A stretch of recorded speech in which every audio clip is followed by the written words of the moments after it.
Techno Freak Productions was the name of my first production company. Techno Freak was my nickname in high school. This film was untitled for a long time.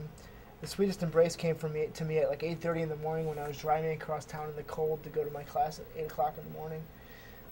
All these people were my friends that I'd grown up with. Steve and B. Antonio E. is Barry. You said it was in alphabetical order, but the last name started with a P, and right before that was an R. I didn't say alphabetical order. You did too. I didn't mean to. That's my old dorm room, 119 Abbott, and that's my friend Steve from growing up. This is my first narrative film, and it was really weird because we didn't have a script or storyboards or anything. I wanted to make angst college movies, and so that's what I set out to do. And this is basically my take on The Good Samaritan. This is all shot behind Abbott Hall here in Carbondale. Notice me getting mugged and laughing by my best friend Mike Kurgolski, and I'm sitting there. I give him my wallet, and we're behind Abbott, and there's this big fight scene, and people were literally lining the windows and pounding the windows and laughing at this fight scene. And when Steve actually dove at him, they actually smacked heads. And I also want to mention that before we shot this scene, Steve had lit his hand on fire with isopropyl alcohol, and so he had second-degree burns on his right hand. You should just like recorded this and turned it in as your movie. That's pretty cool. You never seen this before? See, these guys are fighting. He's gonna get me my wallet back. Oh! Look at this! Check out this kick coming up. I like how. Way to step in there, Alan. Way to step in and break him up. So he gets my wallet. It might even still be the same wallet I carry today. That's Herbie, the loaner chair, because my chair was broken at the time.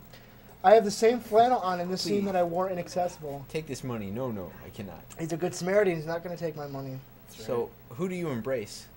Hold on. We're not to that part yet. Here's like Adam Sandler would say here. Well, this shot goes on way too long. That's not what Adam Sandler would say. You were letting the audience reflect on what 2 just weeks happened. later, this is Over by Lawson. And this is actually, of my films, in a lot of ways, my most enjoyable of everything that I've made. I really think this film is funny.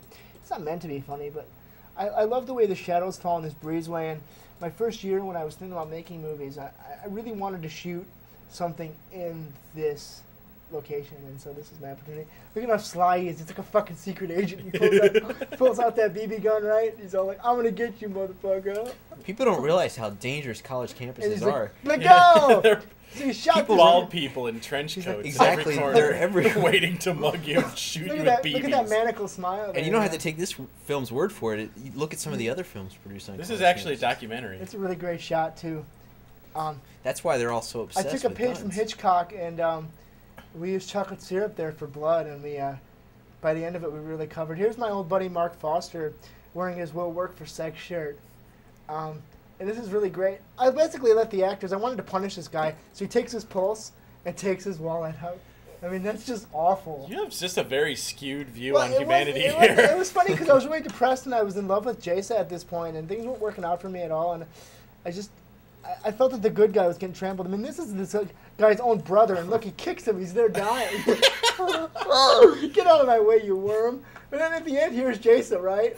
And she's going to run up. But Jason did not want to get chocolate on her good jeans. So this dude's covered in chocolate, and she's trying to comfort him, and it's just not working out for her. She's got chocolate on her hand. If you watch, she wipes it off on him. Like, you keep that. You keep that. So and it was this. Now look at this zoom, right?